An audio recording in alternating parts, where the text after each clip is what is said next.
O que eu falei pra você que eu queria voltar é assim, pro momento em que o seu pai e sua mãe, já estando aqui, conseguiram trazer vocês. Como é que foi essa notícia que chegou lá? Tipo, ok, vocês vão agora.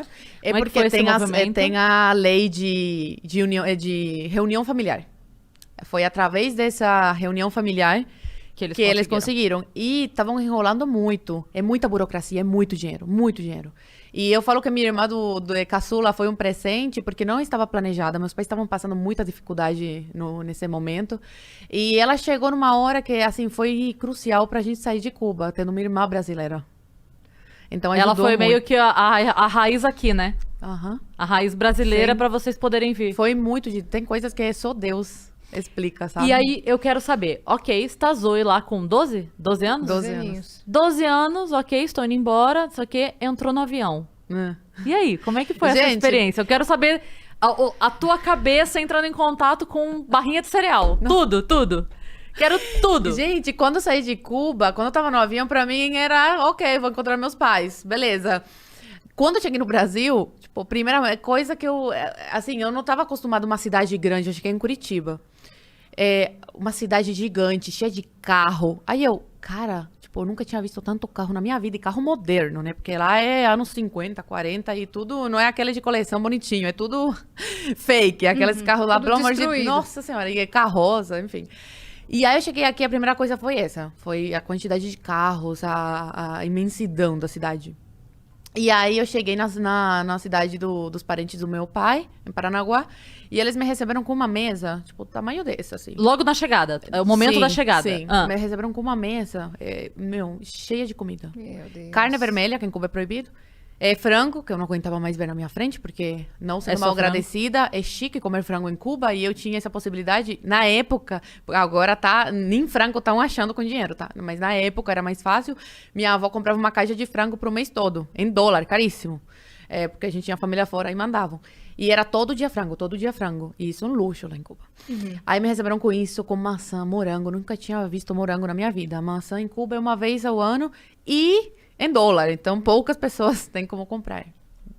E aí tinha de tudo naquela mesa, chocolate. E eu Deu ia um pegando. tilt na cabeça. Não, eu ia pegando um pouquinho de tudo. Por isso que eu engordei muito. Eu era magrinha em Cuba. Cara, eu fiquei uma bola. Quando eu comecei na internet, eu era uma bolinha. E agora eu engordei 7 quilos. Eu já tô correndo atrás do prejuízo de novo, que eu me descontrolo na comida. Até hoje, eu tenho esse problema com comida. E aí eu comia um pouquinho de tudo e ia deixando tudo pela metade. Minha mãe ficou tão brava. Ela falou, Zoe, eu deixei de te ver durante 3 anos, mas a educação que eu te dei, pelo amor de Deus, cadê a educação que eu te dei? Porque... Mas era um primeiro momento de Sim, desespero, né? De choque. exatamente, exatamente. E aí, até hoje eu tenho isso. Por exemplo, eu tô almoçando na casa de um amigo domingo, por exemplo, que eu fico mais sozinha lá em Brasília, que eu moro sozinha. E aí, estamos lá com a família, sobra comida, eu falo, não, ninguém levanta daqui até não terminar de comer. Não vão jogar fora essa comida, porque tem muito costume, né? Ah, não comeu mais, joga. E tem que comer. Um dia eu tava com um pedaço de frango no prato, e aí todo mundo percebeu que eu já tava bem assim, tipo, eu não conseguia comer mais nada. E aí falando, só você não precisa comer, fica tranquila, sem vergonha, nada. Aí eu, não, eu vou comer. Eu fui na cozinha, dei uma volta, sentei de volta na mesa e engoli o pedaço de frango. Não deixou. Não deixei. Eu tenho até hoje esse problema com comida, sabe? Desperdício. E eu acho que vai acabar. Então, por exemplo, aqui tem um chocolate, eu não vou deixar ele falar, depois eu vou no mercado e compro um. Não, eu tenho que comer esse chocolate. Entendeu? Porque é capaz que acaba. E minha avó em Cuba, ela comprava uma barra de chocolate pra durar um mês. E ela escondia. E eu sempre achava e eu comia.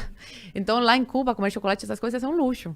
Bolacha também. Aí ela comprava uma caixa de bolacha, escondia no guarda-roupa. Eu ia lá e comia, escondida.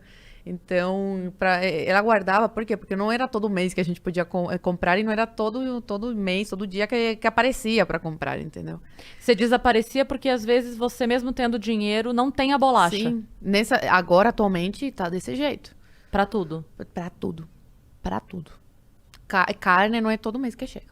Meu Deus, gente. E é uma carne moída, que só Deus sabe o que tem dentro, sabe? Café com pedaço de pedrinha. Tem vídeo na internet que eu já postei também de cubano denunciando. Olha esse café aqui. E aí fazendo assim no café, mostrando café com pedrinha. Com um pedaço de mata. Desse jeito, desse jeito. E aí, você criança ainda chegando aqui, porque eu imagino assim, né? a gente já percebe a diferença da infância para crianças de São Paulo com o interior. Eu percebo isso muito.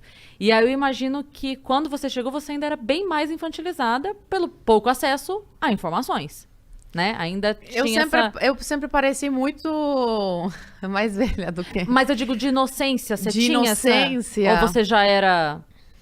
Acho que não. Não? Não. Que eu me lembro, tipo, eu já Era mais madura. Era muito pé no chão, desde sempre. Acho que é pela separação familiar, de, tipo, crescer sem meu pai. Faz todo sentido. Depois, minha mãe ia ficar sozinha com meus avós. Sim. Então, é diferente, né? É um buck muito grande desde cedo. E fora a comida, nesse primeiro momento desse banquete, assim, aí você foi pra escola, eu queria entender essa visão, Na sabe? escola. A surpresa. Contato com a língua portuguesa também. Cara, foi muito fácil. Eu amo português, eu amo. Eu tenho sotaque, mas eu sou muito boa na escrita, viu? No meu trabalho, tudo sempre elogiam. E na Falam fala que também. eu escrevo muito melhor que brasileiro. Falam. E na escola eu tirava 10, tá? No primeiro mês, eu tirei 3 numa prova. A professora não me ajudou, cara. Eu tinha acabado de chegar de Cuba, ela não me ajudou. Tirei 3. Eu nunca tinha tirado isso na minha vida. Em que matéria? Em português.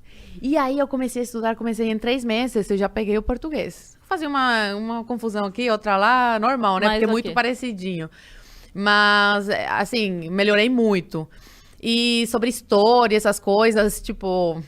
A gente estuda muita coisa aqui, né? Segunda Guerra Mundial, Primeira Guerra Mundial, Estados Unidos, geografia. Em Cuba não tem nada disso, assim, sabe? É muito a fundo. E com o YouTube, tipo, Google... Lá em Cuba, para você fazer uma pesquisa, você tem que ir na biblioteca, porque não tinha, na minha época não tinha internet, era zero, mesmo com dinheiro. Então eu tinha que ir na biblioteca e tal. Aí eu, nossa, o Google, para que serve? Não, você Engraçado pode porque pesquisar você fala- tudo. Aí eu, tudo? Mas tudo o quê? Tudo sou. E música no YouTube, eu falava, qualquer música, porque em Nossa, Cuba, cara. não era assim. Em Cuba, uma amiga minha, aquela que me dava roupa e tal, chegava de Cuba com o pendrive e aí passava as músicas pra mim. Não, chegava de Estados Unidos pendrive. pra Cuba com o pendrive e aí eu pegava as músicas, é desse jeito. O que eu ia falar é que você falou, na minha época era assim como se fizesse 20, 30 anos. Na sua época tem 5 anos.